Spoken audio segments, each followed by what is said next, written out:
Dicen que en lo más profundo del pantano habitan los ojos más antiguos de la tierra, los que han visto pasar siglos enteros sin moverse de la orilla. Pero esta no es solo la historia de un depredador, es la historia de una familia que, sin buscarlo, encontró entre el lodo y la oscuridad a una criatura indefensa, un pequeño cocodrilo abandonado, al borde de la muerte. Lo que comenzó como un gesto de compasión se convirtió en un vínculo imposible, en una relación prohibida entre lo humano y lo salvaje. Nadie podría haber imaginado que aquel reptil, tan frágil como un juguete roto en manos de un niño, un día crecería para recordarles que la ternura y el peligro pueden habitar en el mismo cuerpo. La noche en que encontraron a Karu, la oscuridad olía a tierra mojada y a hojas rotas. El río murmuraba como un anciano que recuerda cosas que nadie le pidió. La familia Ramírez había venido a acampar con ánimos sencillos. Fogata, sopa en la olla, cuentos para los niños. Julián colocaba la tienda con manos acostumbradas al trabajo. Clara atizaba el fuego y Tomás y Lucía correteaban buscando luciérnagas entre los juncos. Fue Lucía quien primero vio el bulto, pegado al lodo como si el pantano hubiese vomitado un trozo de su propio cuerpo. Al acercarse, el silencio se partió. Un ojo pequeño, dorado e inquieto la miró, y la forma alargada se estremeció con un quejido que pareció una súplica. Era un cocodrilo bebé, delgado como un brazo de niño, cubierto de barro y con la piel marcada por pequeños cortes. Respiraba con esfuerzo, luchando por sostener la vida en esa orilla donde la marea lo había dejado abandonado. Clara retrocedió. El instinto primario le gritó que mantuviera la distancia, pero en los ojos del animal no había amenaza sino fatiga. En esos ojos se veía la misma fragilidad que ella había visto en la cara de sus propios hijos cuando enfermaban. Julián lo envolvió con su camisa sin pensarlo demasiado. Lo sostuvo contra el pecho y, mientras la familia improvisaba, la noche sintió como una nueva historia comenzaba a escribirse. Lo llamaron Karu porque Julián lo leyó en un libro, un nombre que sonaba a agua y a río. De regreso en la ciudad, el estanque que construyeron en el patio trasero no fue una tarea menor. Cavaron, colocaron piedras, instalaron una bomba pequeña para renovar el agua y forraron el fondo con arena fina. Al principio Karu fue tan pequeño que los niños lo sostenían con 2 manos, observando cómo su lengua fugaz probaba el aire, cómo cerraba y abría la mandíbula sin fuerza. Se alimentaba con trozos de pescado y con insectos que Julián recogía en la madrugada. Cada bocado daba vida. Los días tenían un movimiento nuevo. Hubo cuidado, aprendizaje y un ritmo que giraba alrededor de aquel animal que nadie esperaba criar. La casa olía a humedad y a historia. Clara, pese al temor inicial, encontraba consuelo en verlo dormir con la boca levemente abierta, como si soñara con ríos lejanos. Tomás le hablaba sin darse cuenta, le contaba los juegos del colegio. Lucía le ponía una muñeca al lado para que no se sintiera solo. Julián, por su parte, oscilaba entre el orgullo secreto de quien salva una vida y la culpa tranquila de quien sabe que ha roto un pacto con la naturaleza. Él veía en Karu, cuando la luz le tocaba el lomo, un mosaico verde y gris que parecía contener mapas de lugares sin nombre. Los primeros meses fueron meses de ternura. Karu crecía, pero aún cabía en el estanque que habían diseñado para él. Su piel cambiaba a medida que se endurecía y sus ojos se volvían más vivos, más curiosos. Los vecinos pasaban a mirar detrás de la verja, unos con cara de maravilla, otros con ceño fruncido. Había quienes dejaban cáscaras de pescado como una ofrenda, y quienes murmuraban que aquello era imprudencia, que un cocodrilo no era un juguete. Pero la vida se fue normalizando. La familia encontró un equilibrio entre la cautela y el afecto. Con el tiempo, Karu dejó de ser un abultamiento pequeño en el agua y empezó a ocuparla. Su cuerpo se volvió ancho y denso. Cuando dormía, parecía una piedra que respiraba. Julián percibía en su crecimiento una señal de lo inevitable. Lo que una vez fue una criatura dependiente comenzaba a recuperar la fuerza que la naturaleza le había dado. Cada día pedía presas más grandes. Los ratones y los insectos dejaron de bastar, y los trozos de pescado se transformaron en piezas de caza que Julián compraba en mayor cantidad. Con los kilos vino también el peso de la responsabilidad. El estanque necesitaba refuerzos, el patio se tenía que adaptar, la frontera entre lo doméstico y lo salvaje se movía lentamente hacia el corazón de la casa. Karu aprendió las rutinas. Sabía cuándo la bomba se encendía, cuándo el alimento llegaba. Aprendió la voz de Tomás, el susurro de Lucía, la manera en que Julián depositaba la comida. Pero la memoria que sentencia a la sangre no desaparece. En la noche, cuando la casa se quedaba en silencio y la ciudad lejos dejaba de latir el cocodrilo, miraba hacia el otro lado del mundo con una atención que parecía una dolorosa nostalgia. En el estanque, con un ojo apenas fuera del agua, Karu seguía la ley del pantano que nadie le enseñó, pero que llevaba tatuada en su carne. Los pequeños incidentes comenzaron como sutiles notas disonantes en una canción que hasta entonces había sonado armoniosa. Una gallina desaparecida en el corral vecino dejó una huella en el barro, trozos de pluma, rastros de arrastre. Nadie lo vio, pero la sospecha corrió como pólvora. El guardián del barrio, un hombre de voz grave llamado Mateo, pasó por la casa y miró el estanque con una mezcla de curiosidad y alarma. «Es un cocodrilo, Julián, y los cocodrilos comen lo que encuentran», dijo sin rodeos. Julián negó con la cabeza. No es que se justificara, sino que buscaba aferrarse a la idea de que el vínculo lo transformaba todo, incluida la naturaleza. Luego vinieron las noches sin sueño. A veces el perro del vecino ladraba hasta quedarse sin voz, y al amanecer había silencio en la jaula de las gallinas. Otras se escuchaba un chapoteo tardío y el eco de un golpe en la orilla. Karu exploraba la casa con la lentitud de un depredador que prueba sus límites, rozando con su cola la base de la cerca, tanteando juntas y articulaciones. La familia comenzó a notar la tensión. Clara cerraba más temprano las puertas. Los niños ya no jugaban sin un adulto vigilando. Julián reforzaba con maderas donde antes había hierro. La felicidad se mezclaba con la inquietud, el amor con la prudencia. En una tarde de viento, la tragedia rozó la puerta.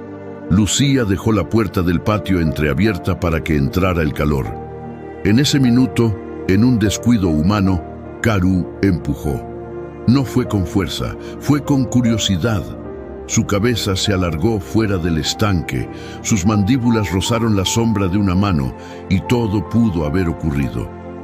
Julián llegó justo a tiempo, con la respiración cortada, para sostener la cola y guiarlo de nuevo al agua. Ese episodio dejó una marca que no se borró. La certeza de que la convivencia con un animal salvaje se sostiene en hilos tan delgados como los segundos. Las noches traían sueños para Julián, imágenes de la selva, la figura de una bestia que se estiraba hasta convertirse en sombra y le enseñaba a respetar lo que no se domestica. La edad del cocodrilo no pedía afecto, pedía espacio. Y la comunidad, que había mirado con benevolencia los primeros meses, comenzó a dividirse. Se escuchaban quejas en la plaza, rumores en la radio local. La palabra peligro se mezclaba con el nombre de Karu. «Hagan algo», decía la señora Rocha desde su puesto de frutas. «Lo van a lamentar», murmuraba otro. Julián sentía el peso de cada palabra como una losa. Aún así, hubo momentos de una belleza rota que nadie podría negar. Una madrugada clara, cuando la niebla se quedó suspendida sobre el estanque como un velo, Julián se acercó y vio a Karu flotando en el agua, la luz de la luna trazando una línea prístina sobre su lomo. El animal dejó la piel aparecer como un poema. Placas que parecían mapas, ojos que guardaban una distancia antigua, respiraciones que contaban historias de pantanos remotos. Julián se sentó en el borde, la mano temblando, y habló en voz baja. «Vete si debes ir, pero recuerda que aquí alguien te dio la primera oportunidad». Y por un instante, frente al reflejo pálido, la ternura y el respeto se reconciliaron. La tensión, sin embargo, escaló. Hubo un día en que un niño del barrio, curioso y sin miedo, se acercó demasiado al agua. La picadura de un susto fue el aviso. Por suerte el niño retrocedió, pero la escena desató la furia de quienes ya no aceptaban riesgos. Reuniones improvisadas, voces alzadas, amenazas veladas. La comunidad exigió que Karu fuera trasladado a un lugar seguro fuera del casco urbano. Julián, ante la avalancha, sintió cómo se cerraba un cerco. No era solo la seguridad de su familia, era la mirada colectiva que le recordaba algo elemental. No se puede domesticar por completo a lo salvaje sin ceder algo de uno mismo. Esa noche, mientras la lluvia llegaba como un telón, Julián hizo algo que le pesó desde el primer latido. Fue al estanque y habló con Karu en un murmullo. No había juramentos posibles, solo pactos de carne. Le acarició el lomo a través del agua, sintió la textura de las escamas, la fuerza contenida. «No te voy a abandonar», le dijo, aunque sabía que algunas promesas solo son palabras contra la marea. La familia se reunió y tomaron la difícil decisión que ya muchos presagiaban. La única salida que no manchara manos era devolver a Karu a la frontera donde el hombre toca la selva y la selva le devuelve lo suyo. No sería una entrega a autoridades ni un traslado hecho con extraños. Sería un regreso hecho por ellos, por respeto, por culpa, por amor. Prepararon una noche para partir.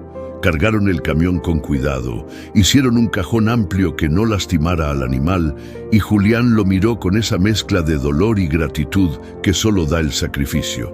Karu no entendió la logística humana, pero siguió la corriente de manos que lo alzaban porque había en su sangre la obediencia a instintos más viejos que las ciudades. El viaje hasta la orilla del pantano fue largo y tenso. El motor del camión como latido propio, los árboles corriendo como espectadores.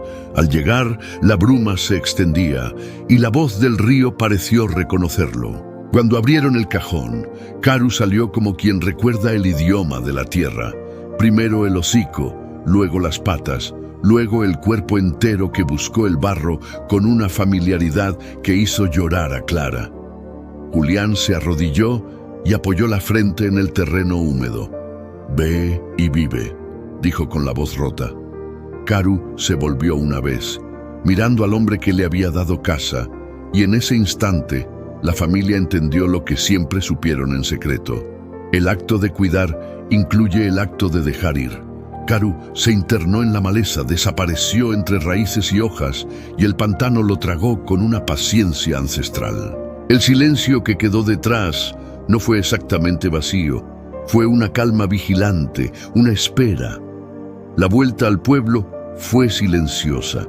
La gente los miró con ojos que mezclaban alivio y melancolía. Pasaron los días y las semanas, y la vida retomó un pulso más sereno. Pero en las tardes en que la brisa venía del sur y olía a río, algunos juraban que lo veían, una sombra que se deslizaba entre juncos, que abría la superficie del agua con un latido conocido. Julián envejeció un poco más, con líneas en la frente que tenían la forma de mapas. Clara hablaba menos. Tomás y Lucía crecieron con la historia de Karu como un cuento que los marcó de por vida. Que la ternura puede nacer en el gesto más humano, y que la naturaleza, a su vez, reclama lo suyo cuando es tiempo. De vez en cuando la lluvia golpeaba el techo y el río cantaba, Julián caminaba hasta la orilla y dejaba caer al agua un pequeño trozo de pescado, apenas un guiño, para lo que pudo ser y lo que fue.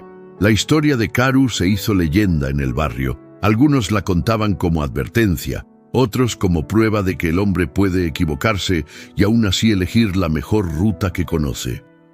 Nadie olvidó aquello, ni la ternura primera, ni el susto, ni la decisión final. En las noches claras, cuando la luna se recuesta en el agua, la orilla parece guardar un brillo sutil, como la marca de una presencia que volvió a su lugar.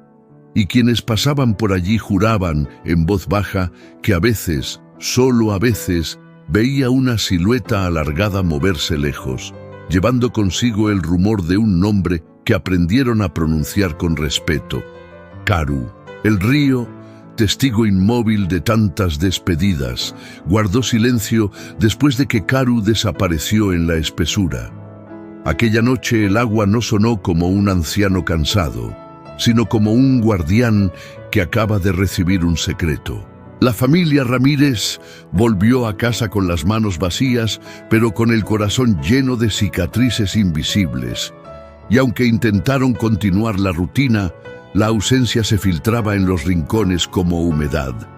El estanque en el patio, vacío y quieto, parecía un espejo roto donde nadie quería mirarse. Los vecinos, al principio, celebraron el regreso a la calma. Ya todo volvió a la normalidad, murmuraban en la plaza, como quien se convence a sí mismo. Pero pronto descubrieron que la normalidad también duele. Sin la presencia de Karu, el barrio parecía haber perdido un pedazo de su identidad. Los niños, que antes pasaban corriendo a mirar al cocodrilo como si fuera un milagro, ahora evitaban el patio de los Ramírez, temiendo que en cualquier momento el animal regresara. Y sin embargo, había noches en que el rumor de las aguas traía un eco distinto, chapoteos lejanos, un crujir de ramas que hacía pensar que Karu nunca se había ido del todo. Julián se volvió un hombre dividido. Parte de él descansaba al saber que sus hijos ya no corrían peligro, pero otra parte, más profunda y callada, lo mordía en cada amanecer. En sueños veía los ojos dorados de Karu brillando en la penumbra del estanque. Escuchaba el roce de la cola contra la cerca, el sonido de la respiración bajo el agua. En ocasiones despertaba sudando, convencido de haber sentido de nuevo ese peso antiguo contra su pecho, el mismo de la primera noche en que lo sostuvo envuelto en una camisa. Lucía, la más pequeña, empezó a dibujarlo en las libretas del colegio. Lo pintaba con lápices verdes y grises, rodeado de agua y estrellas. A veces lo mostraba a su madre y decía: «No está lejos, solo está esperando». Clara, aunque quería callarla, comprendía en silencio. Había aprendido que algunos vínculos no se rompen con barro ni con distancia, y que la ternura que un día los unió era una raíz imposible de arrancar. Un año pasó, y en ese tiempo la familia evitó hablar demasiado de Karu. Pero el río no olvidó. Una tarde de tormenta, cuando las nubes se partían con rayos y el aire olía a hierro, Julián fue al pantano a revisar las trampas de pesca. En la superficie revuelta, juró ver un lomo emerger, apenas un segundo, y después hundirse otra vez. No lo contó a nadie, pero desde entonces comenzó a dejar ofrendas discretas. Un trozo de pescado, una gallina muerta, siempre en el mismo lugar. Nunca vio nada tomarlo, pero cada mañana el alimento desaparecía. El rumor creció entre la gente. Algunos decían que Karu se había convertido en un espíritu del pantano, protector y vengador al mismo tiempo. Otros aseguraban que seguía vivo, más grande que nunca, aprendiendo en silencio lo que un día el hombre le mostró. Lo cierto es que el miedo y el respeto volvieron a caminar juntos en el pueblo. Nadie se atrevía a adentrarse solo en la maleza. Nadie olvidaba que, en algún lugar cercano, respiraba el animal que había compartido techo con los Ramírez. Y así, con los años, Karu dejó de ser solo un recuerdo y se convirtió en una leyenda viva. Algunos lo nombraban con temor, otros con orgullo, pero todos sabían que en el fondo de esas aguas oscuras había quedado escrito un pacto, que lo salvaje puede convivir con lo humano, pero que tarde o temprano reclama su espacio.